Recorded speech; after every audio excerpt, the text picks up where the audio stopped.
Welcome to WOLFKING WALK. Every street has a story, every place has a memory, and every journey begins with a single step. Today, we leave the ordinary behind and step into a new story, discovering the streets, culture, history, and everyday life of this remarkable place. So, take a breath, slow down, and walk with us. WOLFKING WALK. Discover every story.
Shuanglin Temple. 1,500 years of silence. Yiwu, Zhejiang, China WOLFKING WALK. Discover every story. In the quiet landscape beneath Yunhuang Mountain, in Fotang town of Yiwu, Zhejiang, China, stands a place where history seems to move at a different pace. The sounds of the modern city slowly disappear. The wind moves gently through the trees. Leaves rustle above the ancient pathway, and somewhere beyond the entrance gate, surrounded by greenery and still water, stands a temple whose story reaches back more than 15 centuries. This is Shuanglin Temple, Shuanglin Sea. Founded in 520 AD during the Southern Liang dynasty, Shuanglin Temple has witnessed the rise and fall of dynasties, the movement of Buddhist teachings across Asia, periods of prosperity and destruction, and finally, its own rebirth in the modern era. Today, we are not simply visiting an old temple. We are walking through a living chapter of Chinese history. The beginning. Our story begins in the year 520 AD. China was divided between competing dynasties, while Buddhism was becoming increasingly influential throughout the region. According to the historical tradition preserved by Yiwu authorities, the origins of Shuanglin Temple are associated with three important figures: Bodhidharma, Emperor Wu of Liang, and Fu Dashi. Local tradition states that Bodhidharma selected the site. Emperor Wu of Liang ordered the temple to be established, and the eminent monk Fu Dashi became its principal spiritual founder. Whether viewed through historical records or religious tradition, these three figures became inseparable from the identity of Shuanglin. And from this quiet corner of Yiwu, a remarkable Buddhist story began. Fu Dashi. At the heart of this story stands Fu Dashi, a Buddhist thinker and religious figure whose influence extended far beyond the local region. His connection with Shuanglin helped transform the temple into an important center of Buddhist activity. But Fu Dashi's importance was not limited to religious practice. His tradition is also associated with the interaction of Buddhism with China's existing intellectual traditions. In medieval China, Buddhism existed alongside two deeply established traditions, Confucianism and Taoism. Over time, the idea that these traditions could coexist and complement one another became an important feature of Chinese intellectual and religious culture. This is one reason Shuanglin is remembered in local tradition as a place connected with the idea of the three teachings in one. Not necessarily as three religions becoming one, but as different philosophical and spiritual traditions finding points of harmony within Chinese culture. The Emperor. The story of Shuanglin also reaches the imperial court. Emperor Wu of Liang was one of the most prominent Buddhist patrons of his era. Under imperial support, Buddhism flourished in southern China, and the association between Fu Daxi and the emperor helped elevate Shuanglin's reputation. From a remote religious site beneath Yunhuang Mountain, Shuanglin gradually became something much larger, a place of learning, a place of meditation, a place where monks gathered, and a place where Buddhist teachings could travel beyond the boundaries of one mountain, a temple that grew. Centuries passed, dynasties changed, yet Shuanglin continued to grow. During the Northern Song period, historical accounts describe more than 1,200 monastic residences at the temple. At its height, thousands of monks were associated with the complex. Imagine standing here today. The trees are quiet. The pathway is almost empty. Birdsong replaces the voices of crowds. But centuries ago, these grounds would have been filled with monks, pilgrims, students, and visitors. Footsteps would have echoed across the courtyards. Bells would have carried through the mountain air. Incense would have drifted between the halls, and Buddhist texts would have been studied within these walls. The silence we experience today is therefore not an absence of history. It is what remains after centuries of history have passed through this place. Shuanglin Temple. During the Song dynasty, Shuanglin received imperial recognition. In the third year of the Xieping era, Emperor Yingzong granted the temple an imperial plaque bearing the name Shuanglin Temple. Later, during Emperor Huizong's reign, land was also granted to the temple. At that time, Shuanglin had become one of the major Buddhist centers of the region. Its reputation was extraordinary. Historical tradition even described it as the third greatest temple under heaven and the greatest in Jiangnan and Zhejiang. A place that had begun in the 6th century had become one of the most influential Buddhist institutions in the region.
Five mountains and 10 temples.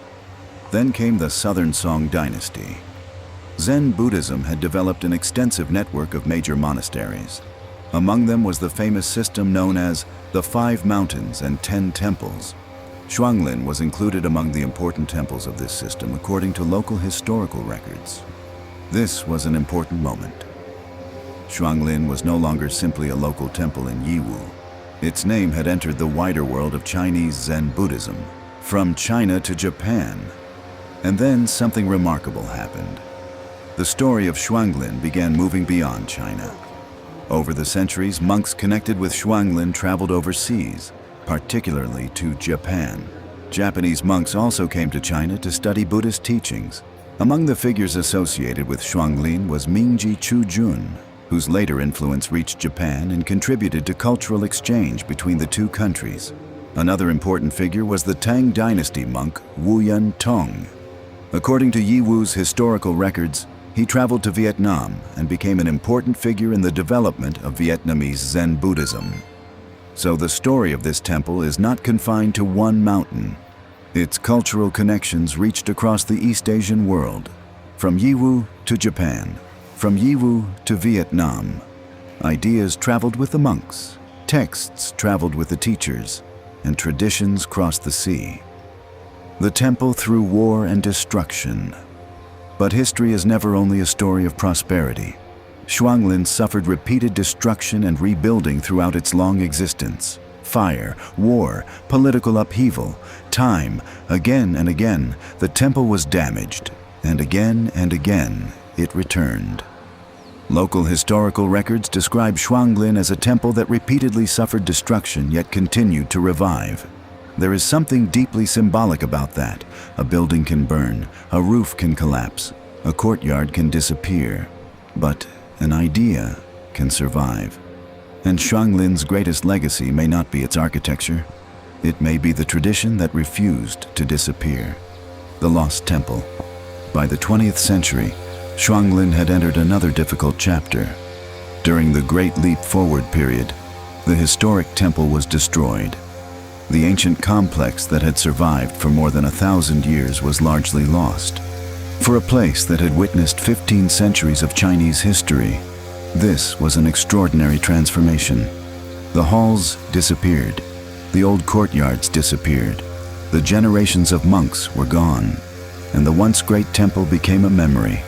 For a time, it seemed that Shuanglin's story might finally have reached its end, but it had not. Rebirth. In the 1990s, restoration and reconstruction began.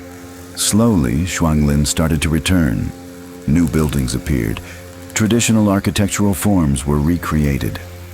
The temple began to breathe again. In 1997, a major hall was established at the foot of Yunhuang Mountain, helping restore the physical presence of the temple. The buildings we see today therefore represent something different from a perfectly preserved ancient complex.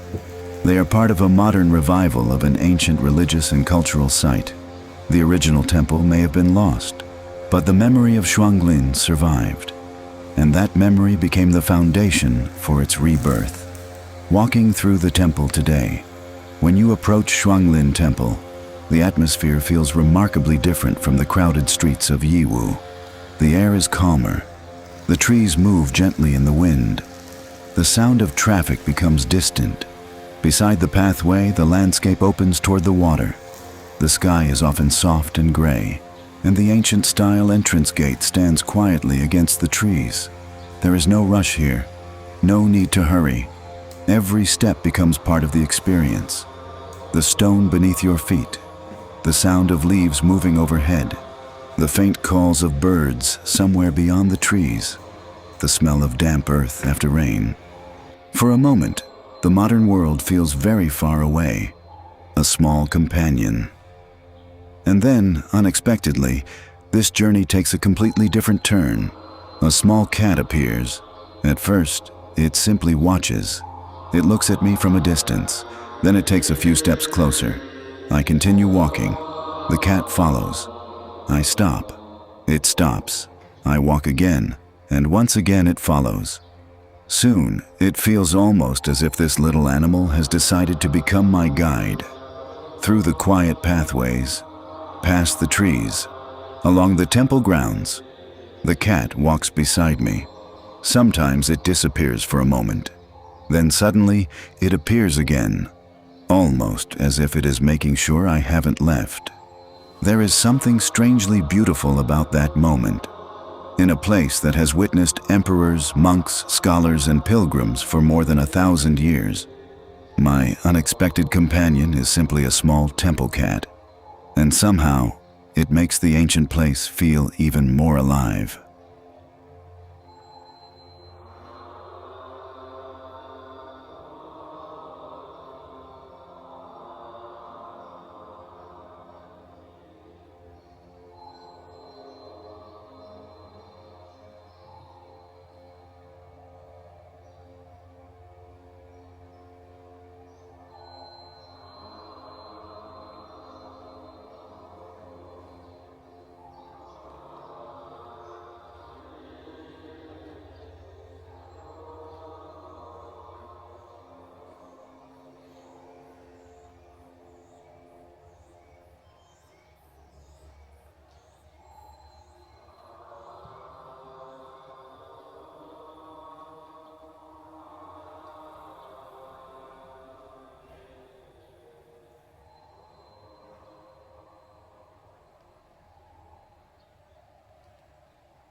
The journey to the exit.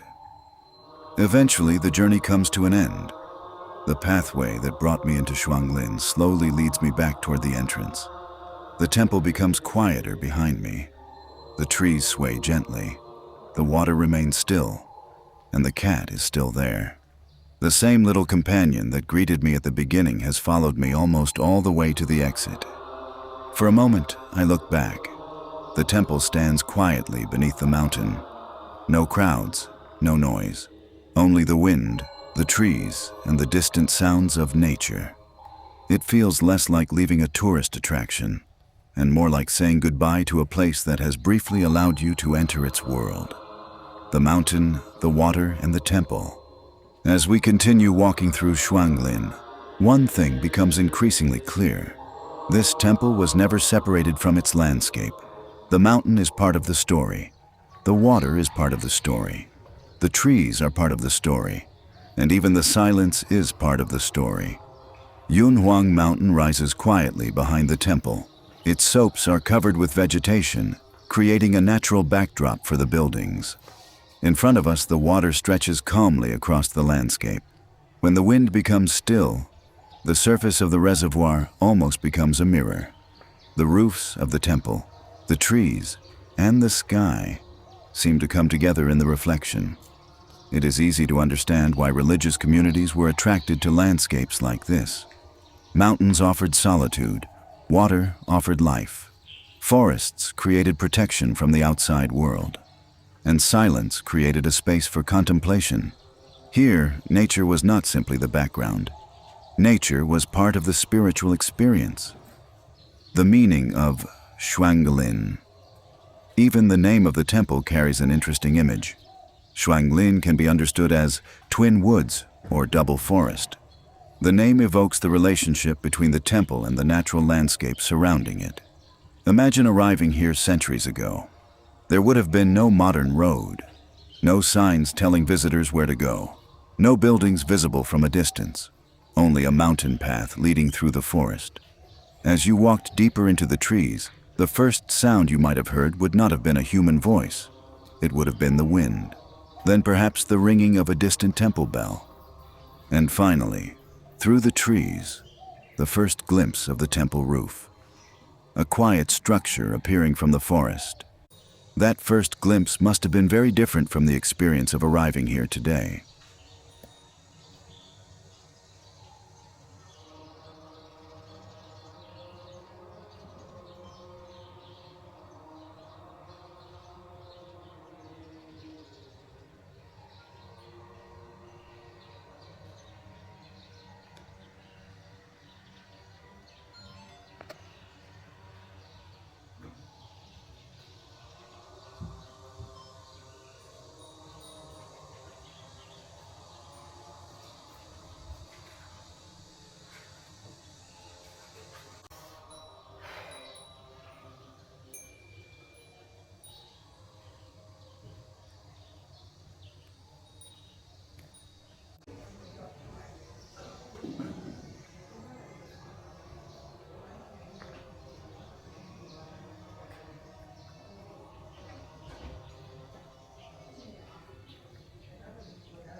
The architecture.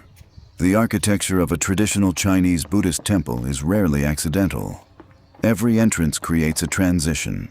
Every courtyard creates another layer of space.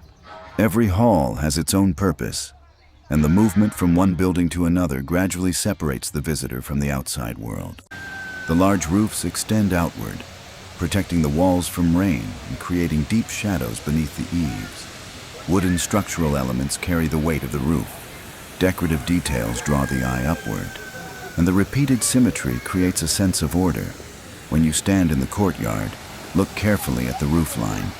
The curves seem almost to rise toward the sky. From a distance, the buildings appear calm and simple, but when you look closer, you begin to notice the details. Decorative patterns, carved elements, painted surfaces, small architectural details that can easily disappear if you simply walk past them. This is why walking is such an important way of experiencing places like Shuanglin. You are not simply looking at a building. You are gradually discovering it. The Buddhist courtyard. We enter another quiet courtyard. The atmosphere changes again. The outside world feels further away. The sound of the wind becomes softer between the buildings. Sunlight falls across the stone ground. A few leaves have gathered in the corners. Nothing seems hurried. In a modern city, silence can feel unusual. Here, silence feels natural. It belongs to the place.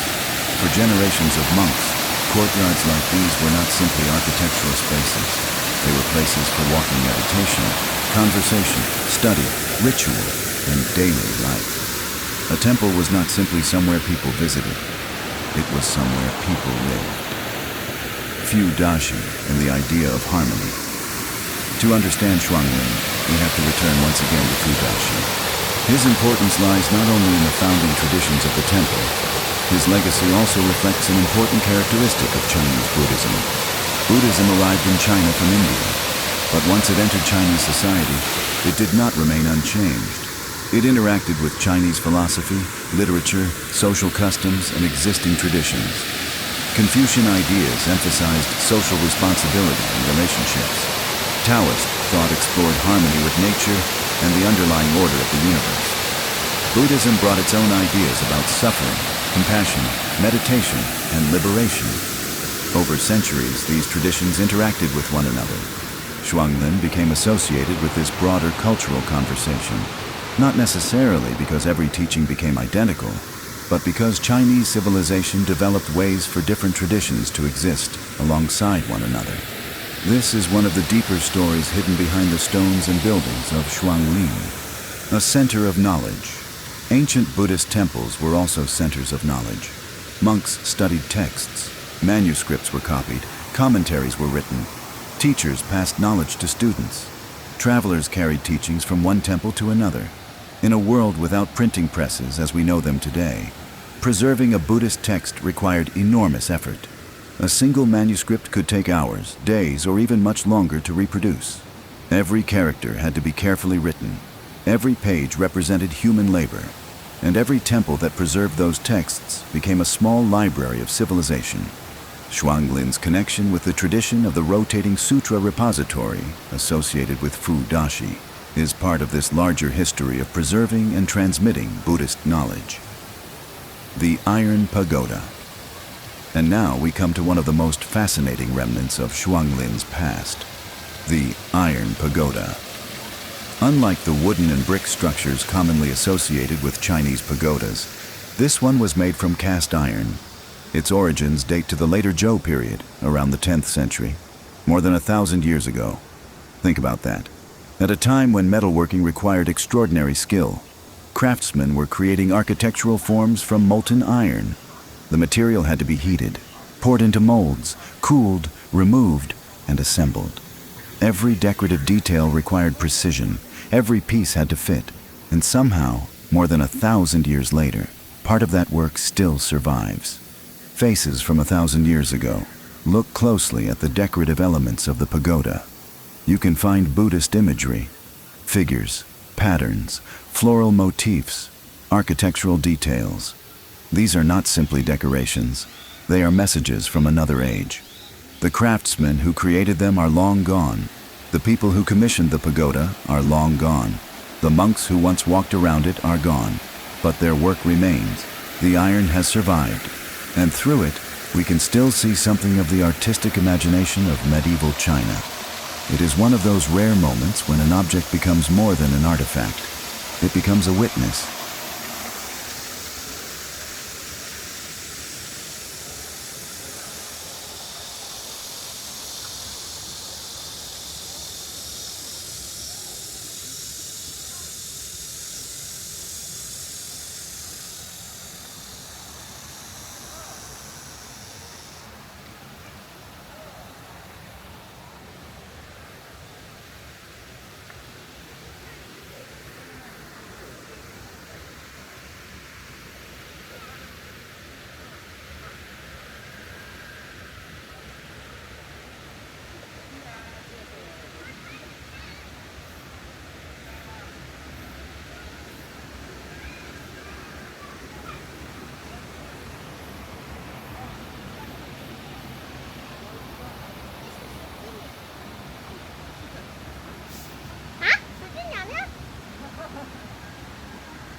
when the water covered history.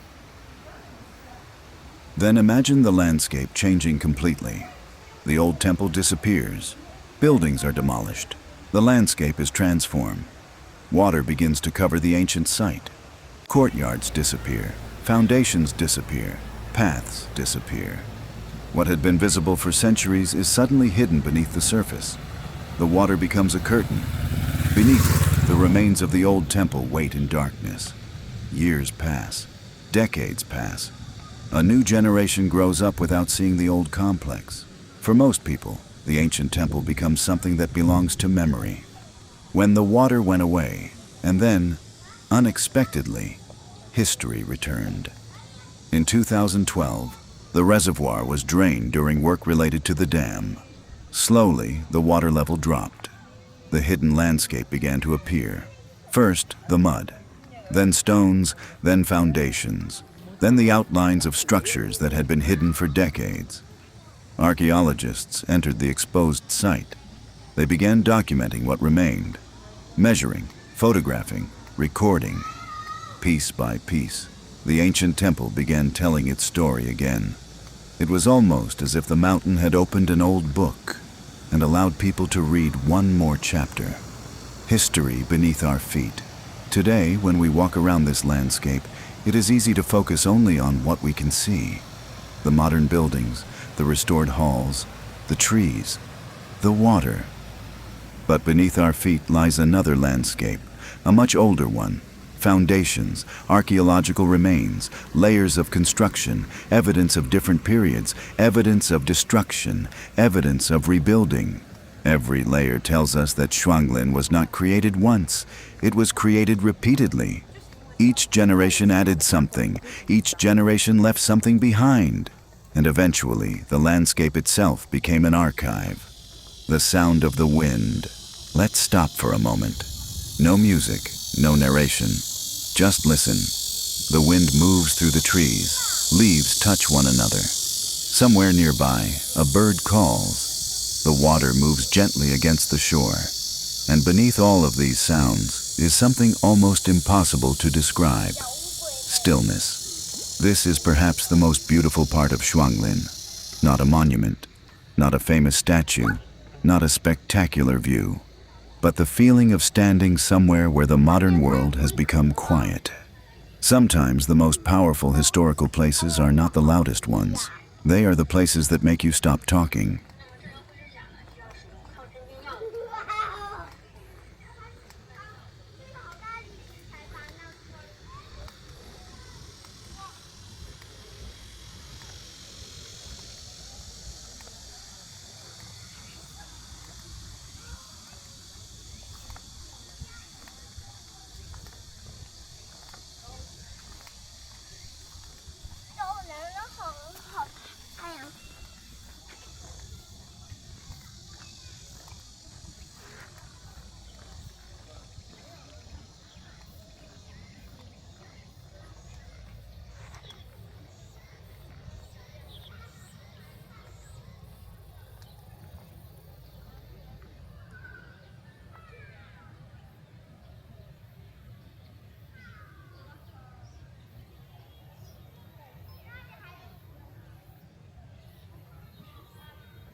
Our journey ends here, but the story continues.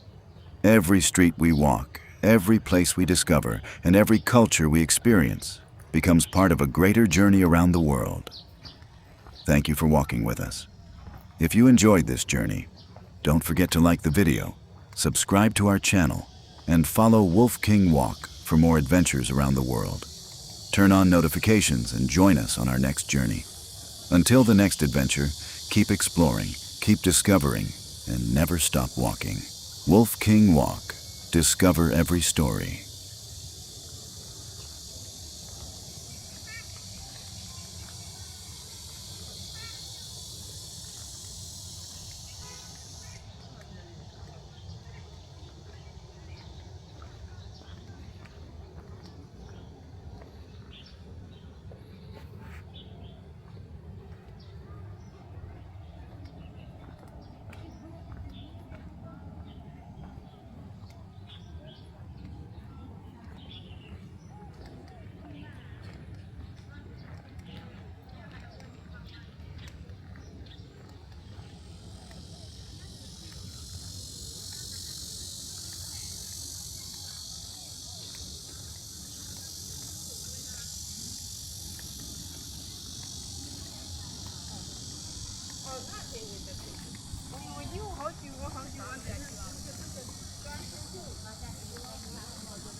If you enjoyed this journey, don't forget to like the video. If you haven't subscribed to our channel yet, subscribe now and join us on our next adventure. See you in the next story. WOLFKING WALK. Discover every story.